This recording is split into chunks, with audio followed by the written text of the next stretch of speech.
Hello and welcome to The Essential Reads. My name is Isaac and my goal is to bring to you a bunch of classic audiobooks in an easy and accessible way. We are continuing with Crime and Punishment by Fyodor Dostoyevsky. This is part 1, chapter 3. Next morning he woke up late after a troubled sleep that did not refresh him. He awoke feeling bilious, short-tempered, and uncharitable, and surveyed his little room with detestation. It was a tiny cell, about 6 paces long, and it presented a most pitiful aspect with its grimy yellow wallpaper that was everywhere coming off the walls.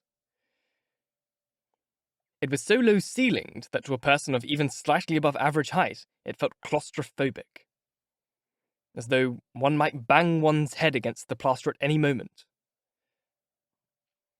The furniture was commensurate with its surroundings. There were 3 old chairs, not in very good condition, and in one corner a painted table, on which lay a few books and exercise books.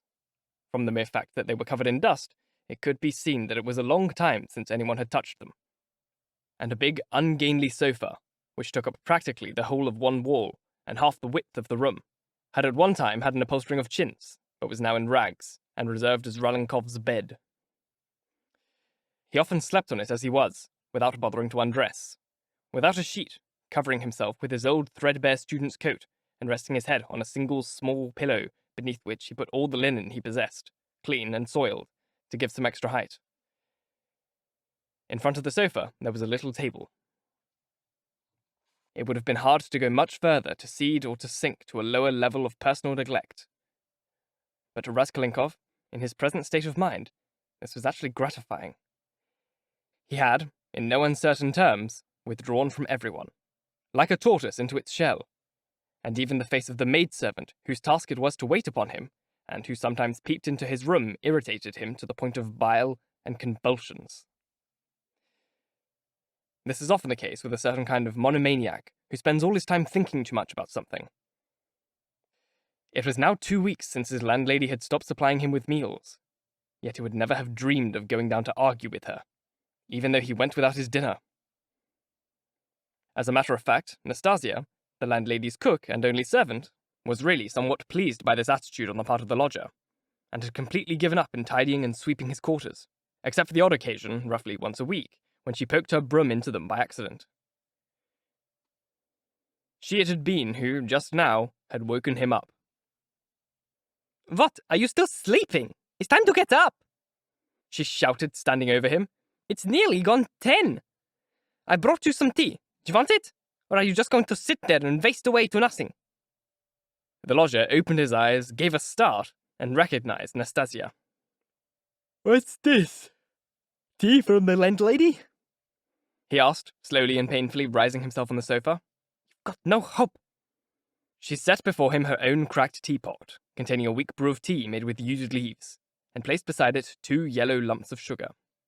"Here, Natasya, take this, please," he said, fumbling in his pocket — he had been sleeping in his clothes — and pulling from it a small handful of copper change.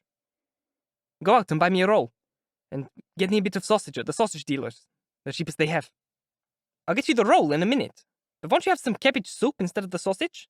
It's good stuff, I made it yesterday. I left some for you yesterday, but you were too late. It's good stuff." When the cabbage soup had been brought in, and he set to work on it, Natasya seated herself beside him on the sofa, and began to chatter away.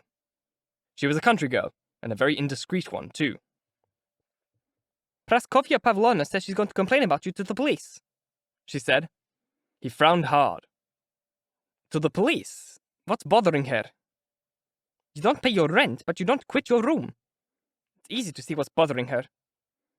"The devil, that's all I need," he muttered, gritting his teeth. "No, this isn't the right time. Not now. She's a fool," he added loudly. "I'll go and see her today, and have a word with her. Fool she may be, just the same as me, but what's a clever fellow like you doing lying there like a lump, with never a sound or sight of you? You said before you used to go and give lessons to children, but now you don't do anything. Why?" "Oh, but I do something," Raskolnikov said, sternly and reluctantly. "What?" "Work." "What sort of work?" "Thinking," he replied seriously after a brief silence. Natasya fairly rolled with laughter. She was a giggly sort of girl, and when anything set her off, she would laugh inaudibly, shaking and swaying her whole body until she began to feel sick. "Sort up a lot of money, have you?" she managed to get out at last. "One can't go and give lessons to children if one doesn't have any boots. No, in any case, I don't give a spit." "Don't spit in the well, will you?" "They pay one in coppers for giving lessons to children. What can one do with a few kopecks?" he went on reluctantly, as if he were trying to find an answer on his own thoughts. "Oh, so you want all the capital at once, do you?" He gave her a strange look. "Yes, all the capital," he said firmly after a slight pause. "Well, take it easy, or you'll end up frightening me. You've made me quite terrified. Do you want me to go and get you that roll or not?" "As you wish." "Oh, I forgot. There was a letter for you yesterday. It came when you weren't here." "A letter? For me? From whom?" "I don't know. I had to give the postman 3 kopecks out of my own money. Will you give me them back, eh?" "Oh, go and get it! For God's sakes, go and get it!" Raskolnikov shouted, thoroughly excited. "Lord in heaven!" A moment later, the letter made its appearance. It was as he thought, from his mother, in the province of R. He actually turned pale as he took it. It was a long time since he had any letters. Now, however, his heart was wrung by some other, quite different emotion. "Natasya, in the name of heaven, please go now. Here are 3 kopecks. Only, for God's sakes, go!" The letter trembled in his hands. He was reluctant to open it in her presence. He wanted to be left alone with his letter. When Natasya had gone, he quickly brought it to his lips and kissed it. Then for a long time he peered closely at the handwriting of the address, at the dear, familiar, fine and slanting script of his mother, who had once upon a time taught him to read and write. He lingered over it. He even seemed to be afraid of something. At last he broke the seal. The letter was a big, thick one, 2 lots in weight. The 2 large sheets of notepaper were entirely covered in microscopic handwriting. "My dear Roger," his mother wrote, "it is now 2 months since I last spoke to you by letter, and I've suffered on that account. Some nights I haven't even been able to sleep for thinking about it. But I know you won't blame me for this unwished silence of mine. You know how I love you. You're the only one we think of, Dunya and I. You're everything to us. All our hopes and aspirations rolled into one. How terrible I felt when I learned that a few months ago you had dropped out of university because you couldn't manage to support yourself, and that your lessons and your other means of income had come to a stop. How could I possibly help you when I have only my pension of 120 rubles a year? The 15 rubles I sent you 4 months ago I borrowed, as you yourself know, on the strength of that pension, from Afanasy Ivanovich Vrakhoshin, a local merchant. He's a good, kind man, and he was one of your father's friends. But having given him the right to receive the pension in my stead, I've had to wait until the debt was paid off. And this has only just happened now, so I've not been able to send you anything all this time. But now, thank God, I think I'll be able to send you a bit more. And indeed, in general, we can now actually boast about our good fortune, which is what I'm in such a hurry to tell you about. In the first place, dear Roger, would you believe it if I were to tell you that for the past 6 weeks your sister has been living here with me, and that we're not going to be parted ever again? Thank the Lord her torments are at an end, but I shall tell you it all in sequence, so you will see what's been going on, and what it is we've been hiding from you until now. When you wrote about 2 months ago, and told me that you heard from someone that Dunya was putting up with a lot of rudeness in the Svidrigailov's household, and asked me for detailed explanation, what could I have written you in reply? If I'd given you the whole truth, you would probably have dropped everything and come to see us, on foot even, if you had to, because I know your temperament and feelings, and you would have stood up for your sister. I was in despair myself, but what could I do? At that time, not even I knew the whole truth. The main problem that was when Dunya entered their household last year in the capacity of governess, she was given no less than 100 rubles in advance, but was told that a certain amount would be deducted from her salary each month, thus making it impossible for her to leave her post without having paid off her debt. This sum, now I can explain everything to you, my precious Rodya, she accepted principally in order to send you the 60 rubles you needed so badly at the time, and that you got from us last year. We deceived you then, and wrote and told you that it was some of the money Dunya had managed to save from her previous job. But it wasn't true. I'm able to tell you the whole truth now, because everything has suddenly, by God's will, changed for the better. And I do it also so you will know how much Dunya loves you, and what a wonderful, warm heart she has. Mr. Svidrigailov was indeed rude to her, and made various impolite suggestions and sneering remarks at her table. But I don't want to enter into those distressing details, for they would upset you for nothing. I mean, it's all over now. To cut the long story short, in spite of the kind and decent treatment she received from Marfa Petrovna, Mr. Svidrigailov's wife, and all the rest of the family, Dunya had a very hard time of it. Particularly when Mr. Svidrigailov, following an old regimental custom of his, happened to be under the influence of Bacchus. But what do you think turned out to be the case later on? Just imagine that madcap had long had a hankering after Dunya, but had been concealing it beneath a facade of rudeness and contempt towards her. Perhaps he himself was ashamed, and kept falling into a state of horror when he viewed himself, now getting on in the years and the father of a family, possessed by such frivolous hopes, and for reasons that he could not help acting towards Dunya in a hostile manner. It might also have been that his rude behavior and sneering were an attempt to conceal the truth from others. In the end, however, he could not restrain himself, and dared to make Dunya an open and base proposition, holding out various rewards for her, and telling her into the bargain that he would give up everything and move with her into another estate, or possibly even abroad. Can you imagine the suffering she went through? To leave her post at once was impossible, not only because the money she owed, but also because she wished to spare the feelings of Marfa Petrovna, who might have suddenly had suspicions, and she would consequently end up sowing dissension in the family. Why, it would have been a major scandal for Dunya, too. There would have been no getting out of it. In fact, there were all sorts of reasons why Dunya could on no account expect to be able to escape from that dreadful household. Of course, you know Dunya. You know how clever she is, and what a firm character she has. Dunya can put up with all sorts of things, and even in the most extreme situations, she is able to find enough generosity of spirit within herself so as to not lose her firmness. She even didn't put it all in her letters in order not to upset me. Yet we frequently wrote to each other to exchange news. The denouement was quite unexpected. Marfa Petrovna chanced to overhear her husband pleading with Dunya in the garden, and, misinterpreting it all, accused her of the whole thing, supposing she was the one who took the cause of it all. In the garden, there immediately took place a dreadful scene. Marfa Petrovna actually hit Dunya, wouldn't listen to a word she had to say, and finally gave orders for her to be taken to me in town in a simple peasant's cart, into which they hurled all her belongings, her linen, and her clothes, all any old how, without any bailing or packing. And then it started to pour with rain, and Dunya, insulted and disgraced, had to drive in an open cart sitting beside a muzhik, and 17 versts all the way.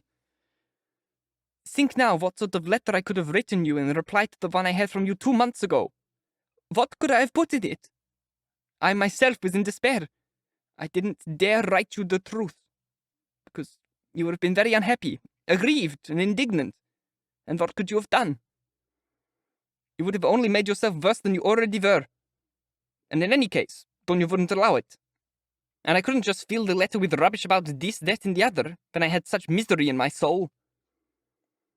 For all of a month, our whole town was rife with rumors concerning this episode, and it came to the point where Dunya and I couldn't even go to church for the contemptuous stares and whispers we received. People even talked about us in our presence. As for our friends, they all shunned us, even stopped saying hello to us, and I obtained certain knowledge that the merchant shop boys and some office clerks were out to do beastly things to us, toward the front entrance of the building where we lived, so that our landlord would give us notice to quit our apartment.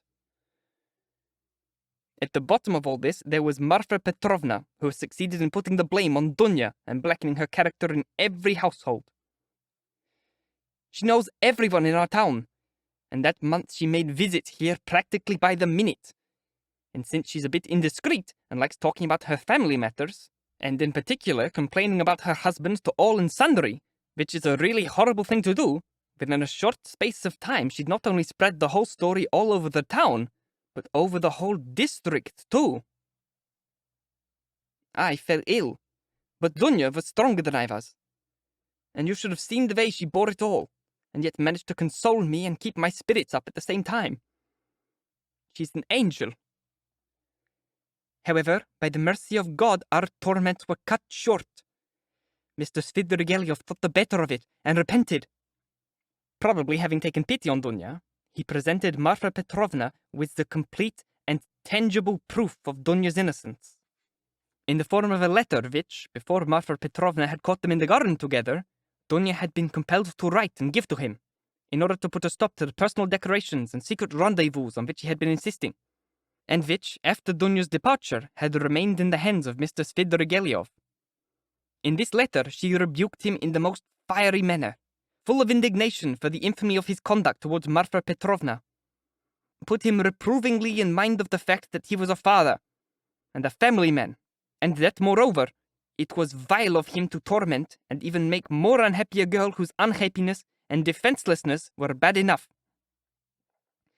In a word, dear Roger, this letter was written so nobly and movingly that I sobbed as I read it, and even to this day I can't read it without tears. In addition, Dunya's good name was cleared by the testimony of the servants, who had seen and who knew far more than Mr. Svidrigailov had ever supposed, and is always the case in such situations. Marfa Petrovna was utterly shocked and destroyed anew, as she herself confessed, but was, on the other hand, entirely convinced of Dunya's innocence, and, on the next day, on the Sunday coming straight to the church, went down on her knees, and in tears begged the Queen of Heaven to give her the strength to endure this new ordeal and to fulfill her duty.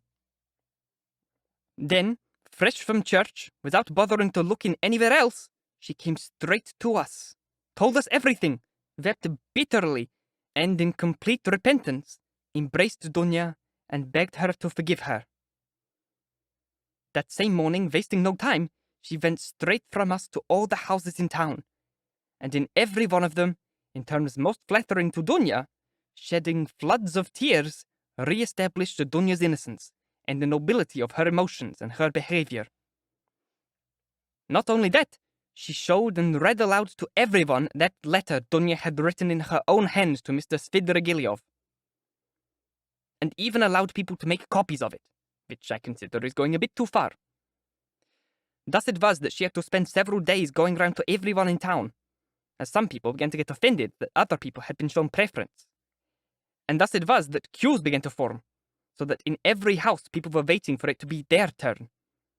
And everyone knew that on such and such a day, Marfa Petrovna would be reading that letter in this house or that house, and present at every reading of it would even be those people who had already heard the letter several times in their own homes, and those of their friends. It is in my opinion that she went far too far, but that's the sort of woman Marfa Petrovna is. At any rate, she completely restored Dunya's honor, and the entire vileness of the whole affair has come to rest at the doors of her husband, he being the principal culprit as an indelible disgrace, so that I actually feel sorry for him. They've dealt with that madcap far too harshly. Dunya was immediately invited to go and give lessons in several households, but she refused. In general, everyone started treating her with particular respect. All of this was more than anything else instrumental in bringing about the unexpected circumstance by virtue of which it may be said that our entire fortunes are now changing. I must tell you, dear Roger, that a bachelor has been seeking Dunya's hand in marriage, and that she has now given her consent, a fact of which I hasten to notify you at the earliest possible moment. And although this is something that was done without consulting you, I'm sure you won't bear your sister or myself any grudge, as you will see yourself from the facts of the case that it would have been impossible for us to wait and postpone our decision until we had your reply. And you yourself couldn't have formed a proper detailed judgment without being here. It happened like this. He's already a lieutenant colonel in the civil service. His name is Pytor Petrovich Luzhin, and he's a distant relative of Marfa Petrovna, who had a lot to do with the whole business. It began with him conveying through her his desire to make our acquaintance. We received him in the proper manner. He had coffee with us, and the next day he sent us a letter in which he very politely made his proposal, asking for a swift and definite reply. He's a man of business. He's hard at work, and he's now in a hurry to get to St. Petersburg, so every moment is precious to him. Of course, at first we were very shocked, as it all happened so suddenly and unexpectedly. We both spent the whole day weighing the pros and cons and thinking about the matter. He's a trustworthy and well-to-do man. Has 2 positions and already has capital of his own.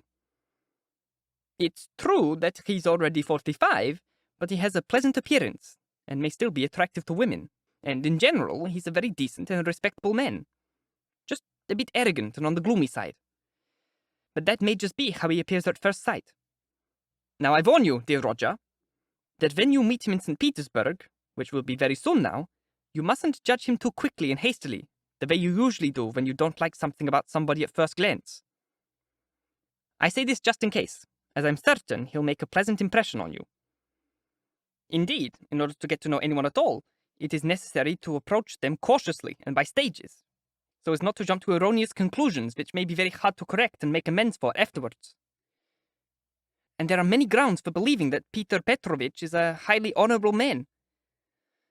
On his first visit to us, he told us he's a positive man, but that he shares, as he puts it himself, the convictions of our most recent generations, and is an enemy to all forms of prejudice.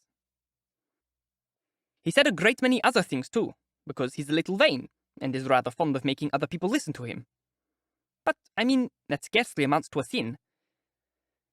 I didn't understand much of its course, but Dunya explained to me that even though he's not a man of great education, he is nonetheless intelligent, and, it would appear, kind. You know what your sister's like, Roger. She's a steadfast, sensible, patient, and magnanimous girl, though she has a fiery heart. Something I've come to know very well. Of course, neither on his side nor on hers is there any great love. But Dunya, quite apart from being a clever girl, is at the same time a being as noble as an angel, and she will make it her duty to constitute the happiness of her husband, who, in his turn, will care about hers. Of this last, we have as yet no major reason to doubt, though I must admit the whole thing has happened a bit quickly. What's more, he's a very prudent man, and he naturally sees that his own conjugal bliss will be that bit more secure the happier Dunya is being married to him. As for the few roughnesses of character, old habits, and even a certain lack of harmony with regard to ideas, something that is impossible to avoid even in the most happy of marriages, on that score, Dunya herself has told me that she has faith in herself, that there is no reason to worry, and that she will be able to put up with a great deal just as long as their future relationship is an honest and fair one. I also found him a bit hard-mannered at first, but I mean, it could just be that he's a straightforward sort of man, and I'm sure that's what it is. For example, on his second visit, when he had Dunya's consent, he said during the course of the conversation that even in the days before he had met Dunya, he had decided to marry an honest girl, but one without a dowry. And she must be the kind of girl who already knew what poverty was like, because, as he explained, a husband must in no way be beholden to his wife. And it's always far better if the wife views the husband as her benefactor. I should add that he put it in terms that were somewhat gentler and more affectionate than the ones I have used. I'm afraid I've forgotten his actual words and remember only the general sense. What's more, he didn't say it in any carefully thought-out sort of way. It was obviously something he blurted out in the heat of conversation, as afterwards he tried to correct and soften what he'd said. But even so, it did sound a bit on the harsh side to me, and I said so to Dunya later on. But Dunya came back at me with a fair amount of irritation, saying that words aren't deeds, which is, of course, true. During the night before, she made up her mind.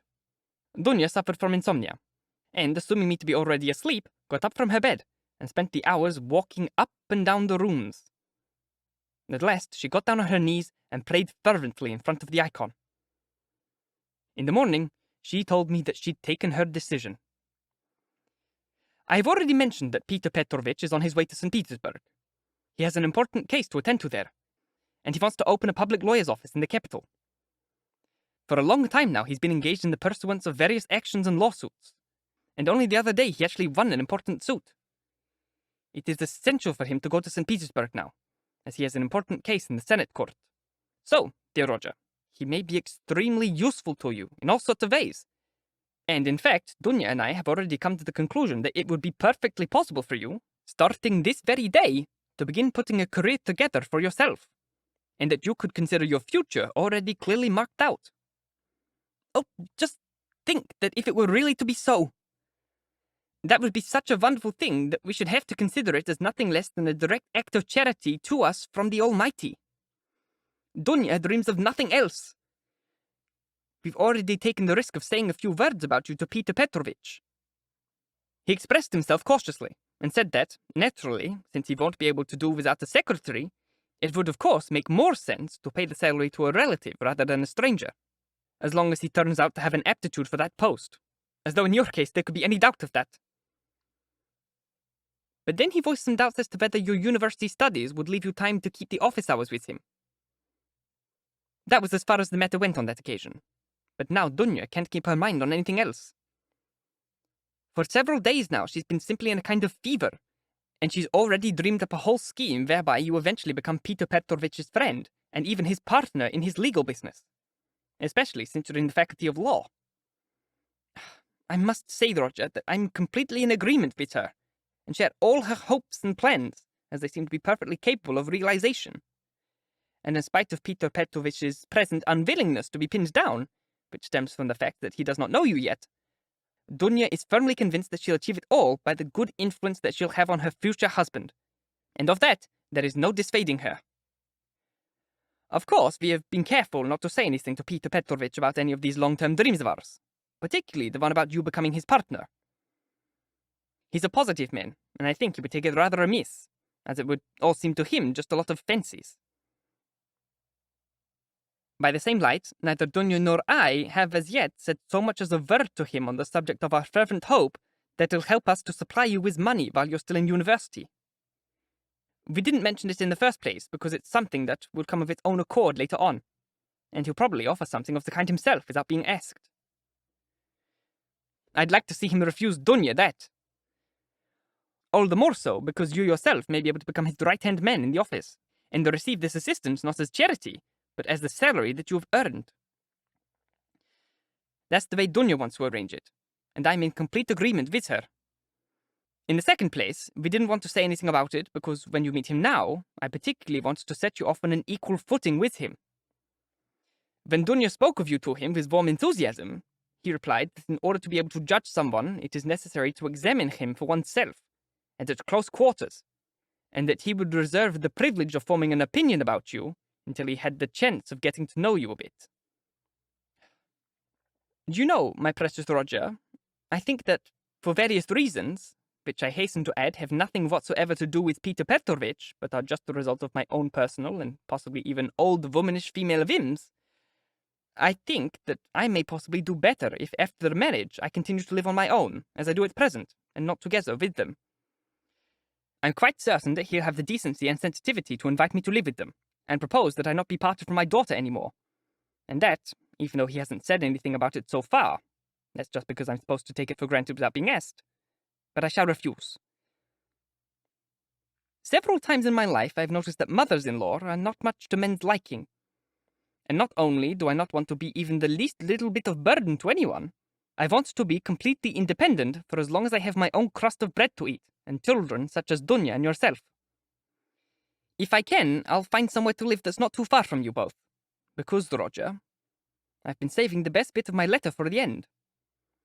Let me tell you, my dear friend, that soon, possibly very soon indeed, we shall all meet again and put our arms around one another.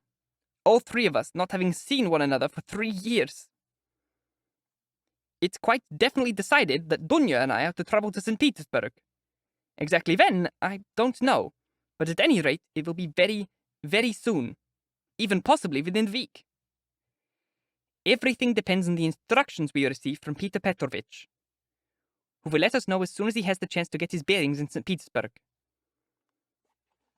because of certain special considerations, he wants to get the wedding ceremony over with as soon as possible, and hold the reception in the days remaining before showertide. Or if that should not prove to be possible, as time is so short, then immediately after the Gorzpozinki. Oh, what happiness I shall press you to my heart! Dunya is wild with excitement and joy about the prospect of seeing you again, and she once said in jest that that alone made it worthwhile to marry Pytor Petrovich. She's an angel. She isn't writing you anything for a moment, but she told me to write and say that there are many things she wants to talk about with you. So many things that her hand won't lift to grasp a pen, because one can't write everything in a few lines, and just ends by upsetting oneself. She told me to send you a big hug and kisses without number. But in spite of the fact that we may very soon be meeting face to face, I shall still send you as much money as I can in a few days' time. Now that everyone knows that Dunya is going to marry Pytor Petrovich, my credit has suddenly shot up. And I know for a fact that Afanasy Ivanovich will now let me have as much as 75 rubles on account of my pension, so that I may be able to send you 25 or even 30. I would have sent more, but I'm afraid of how much our travel costs may come to. And although Pytor Petrovich was so kind as to fund a part of the expenses for our journey to the capital out of his own pocket, and has in fact offered to forward our luggage and big trunk for us, they will be sent by some friends of his. But even so, we will have to keep enough for our arrival in St. Petersburg, where one can't show one's face if one's penniless. Not in the early days, at least. Actually, however, Dunya and I have already worked it out exactly, and it seems that, in fact, the journey itself won't cost very much. Where we live is only 90 versts away from the railway, and we've already come to an arrangement with the muzhik wagon driver we know, just in case. And when we get to the train, Dunya and I will be quite happy to travel in third class. So perhaps I'll manage to send you 30 rubles, not 25. In fact, I'm sure I will. But that's enough. I've covered both sides of 2 whole sheets with writing, and there's no room left for any more. And there you have our whole story. Goodness, what a lot of things have happened at once. And now, my precious Roger, I embrace you until our imminent meeting, and send you my maternal blessing. Roger, love Dunya, that sister of yours. Love her as she loves you, and realize that she loves you infinitely, more than she does herself. She is an angel, and you, Roger, you're everything to us.